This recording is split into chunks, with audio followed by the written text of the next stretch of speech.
안녕하세요. 천리군입니다.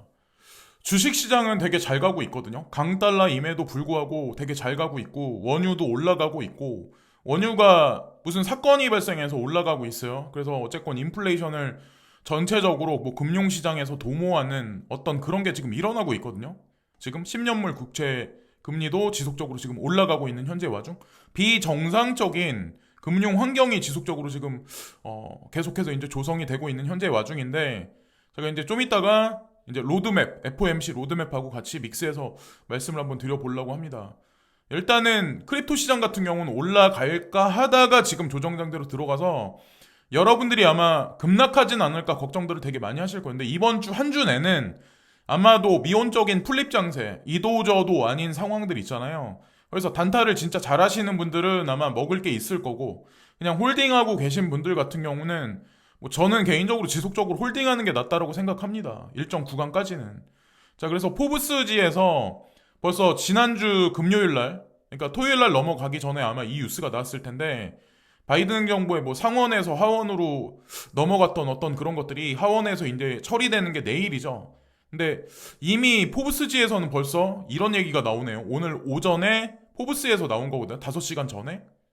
바이든 대통령이 1,400달러의 체크를 미국인을 구원하기 위한 플랜을 발표를 했다. 이 얘기가 벌써부터 돌기 시작을 해요.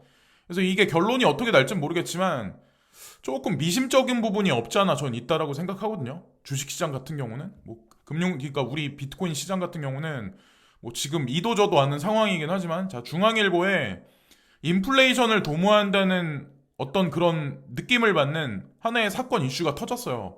어저께 밤에 터졌다고 하더라고요. 여기 보면 세계 최대 석유 선적항 사우디라스 타누라 드론 공격당해. 자, 드론이 공격당했다. 그것도 세계 최대 석유 선적항에. 자, 이런 일이 발생되면 하루에 650만 배럴이 유조선에 실려 세계 곳곳으로 가는 항구다. 1일 처리 물량은 글로벌 하루 원유 소비량의 7%나 된다. 각종 방공무기 등이 배치돼 세계에서 가장 철저한 보안으로 유명하기도 하다. 자, 이런 지역에 자, 드론이 공격해서 피격당했대요. 어쨌건 7%, 세계 소비량의 7%면 엄청난 양이거든요. 근데 여러분들 아마 아시겠지만 여기 보면 그런 일로 인해서 일시적으로 WTI가 올라가기 시작해요. 67달러 88. 근데 제가 방송 전에 녹음 바로 하기 전에는 70달러까지 찍는 걸로 제가 확인을 했거든요. 그래서 어쨌건 원유가 이렇게 올라간다는 얘기는 사실은 인플레이션도 도모하는 요소 중에 가장 핵심적인 요소거든요. 엔겔 지수가 올라간다, 식료품비가 올라가는 거 외에도 오일 가격이 상승한다면 우리 실생활에 전체적인 물가가 올라갈 수밖에 없어요. 자, 과연 누구의 드론이 과연 피격을 시켰을까요? 그 선적항에다가. 뭐가 보이지 않는 손이 분명히 작용했을 거라고 이제 전 생각을 합니다. 자, 한동안은, 자, 여기 보면 2021년 9월 달에 가만히 여기 자세히 보면 어떤 게 여기 있냐면요. 이게 피터 브렌트라는 분이 이 차트를 그린 거거든요. 근데 그분이 말씀하시는 게 21년도, 자, 2021년도 9월 달까지 여기 보면 거의 어떻게 보면 12만 달러 이상, 그리고 36만 달러 바로 밑에. 그러니까 그냥 대충 24만 달러라고 할게요. 여기까지 비트코인이 올라갈 가능성이 있다. 본인이 생각하기에. 이런 식의 언급을 하시거든요. 와, 이 엄청난 금액이거든요. 희망회로를 잠시 한번 돌려보자는 의미에서 저희 이걸 보여드리는 거고, 전 한 1억만 찍었어도 좋겠네요. 1억이 찍고 알트코인 가지 못했던 코인들도 같이 갔으면 좋겠네요. 어쨌건 당분간은 변동성 장세가 있겠지만 그 구간만 지나보자. 그때까지만 좀 멘탈 관리를 잘들 해보셔라 라고 말씀드리고 싶고, 코인데스크 코리아에 미국 국세청이 암호화폐 탈세 단속 나선다. 미국 국세청 IRS가 암호화폐 탈세 단속 전담팀을 구성하고 암호화폐 사기 및 탈세 단속에 나선다. 우리 모두는 세금을 내는 어떤 그 제도적인 어떤 그 구간 전에 전량을 다 팔고 나가야 된다라고 생각을 하시는 분들도 아마 되게 많을 거예요. 근데 제가 항상 강조해서 말씀드리는 거는 가상자산 시장을 만든 게 누구이며 가상자산 시장에 세금을 부여해서 세금을 만약에 가상자산 시장이 커지기 시작하면 거기서 진짜 이득을 취하는 사람들이 누구냐는 거죠. 국민을 위해서 가상자산 시장이 탄생을 했을까요? 전 아니라고 생각하거든요. 그래서 어쨌건 저는 이 탈세를 못할 거라고 생각을 해요. 우리나라도 마찬가지. 여긴 미국 국세청이라고 나와 있는데 한국하고 좀 웨스턴 문화는 거짓말하는 걸 되게 싫어해요. 특히나 국세청 이런 데 있죠. 우리나라는 약간 물같이 그러는데 국세청이나 뭐 호주나 이런 데도 마찬가지고 유럽도 마찬가지고 국세청 특히나 이런 데에다가 거짓말이나 숨기는 게 있잖아요. 그러면 탈탈 털려요. 완전 진짜. 예, 인생 망가질 정도까지.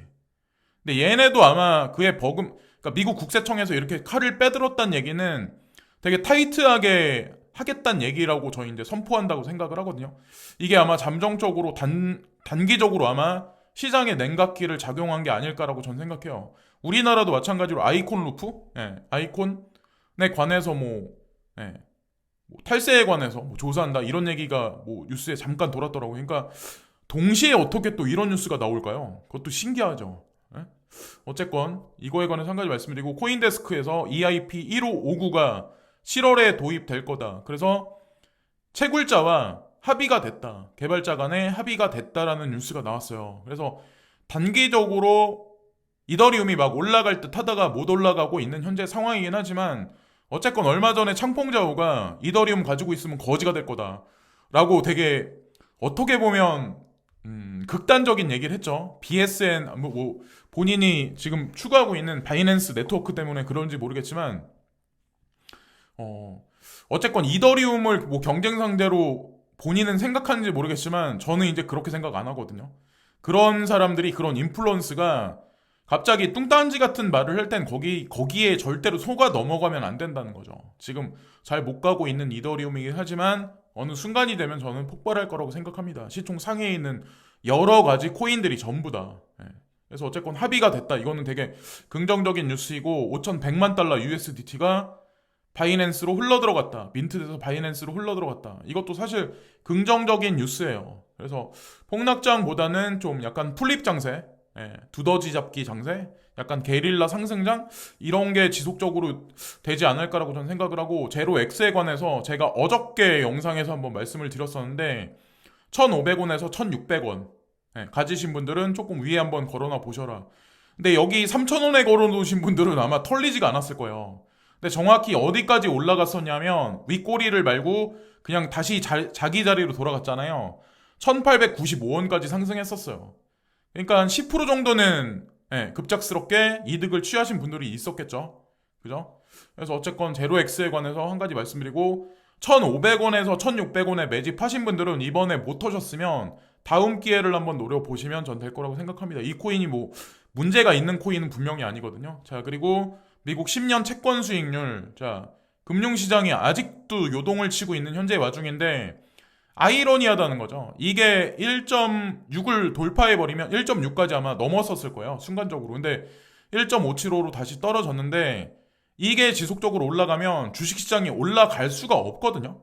근데 10년 채권 수익률도 올라가는데 주식시장도 동시에 지금 올라가고 있다. 이게 비정상적이라는 거죠. 언발의 오줌 누기밖에 안 된다는 거죠. 현재 이제 금융 시스템은. 그래서 FOMC 회의에서 16일 날하고 17일 날 그 제롬 파월 연준 의장 진두지휘 하에 전체 이제 의장들이 같이 의견 조율해서 한국 시간으로 아마 18일 날 정도의 결과가 나오기 시작을 할 거예요. 이 결론이 이 금리를 눌러버리는지 아니면 그냥 용인하는지, 용인해서 경기 확장을 그냥 용인하든지. 어쨌든 저 가상자산 시장은 인플레이션이 다가오든 아니면 금리를 하락시켜서 안정화를 시켜서 주식시장을 상승을 도모하든 이렇게 가나 저렇게 가나 저는 나쁘지 않을 거라고 저는 생각해요. 제 주목할 점은 한 번 더 짚고 넘어갈 거는 16일날 17일날 연준에서 회의가 어떻게 결과가 나올지가 이제 관건이라고 저는 생각을 합니다. 자, 8일날부터 오늘부터 금융인들은 그런 얘기를 하더라고요. 12일까지는 아마도 변동성 장세가 극심할 거다라는 그런 말씀들을 되게 많이 하시거든요. 보면 다우존스, 나스닥, S&P 500 지수, 달러 인덱스가 동시에 같이 상승하는 이런 아이러니한 이런 말 같지도 않은 장세가 지금 펼쳐진다는 거죠. 하여튼 말도 안 되는 장세죠. 강달러가 있는데 주식이 올라가고, 주식이 올라가는데 달러는 지속적으로 올라가고, 거기다가 10년 국채 수익률도 같이 올라가고. 이게 정상일까요? 정상이 아니라는 거죠. 어차피 오래전에 고장 났어요. 현재 금융시장은 어차피 오래전에 그러니까 썩은 포도주 푸대를 대신 교체하는 작업을 하기 위해서 CBDC가 준비됐다. 자, 가상자산 시장도 어쨌든 이 고장난 금융시장을 메꾸기 위한 대체제로 들어가기 시작을 할 거예요. 그 시점이 머지 않았다는 거죠.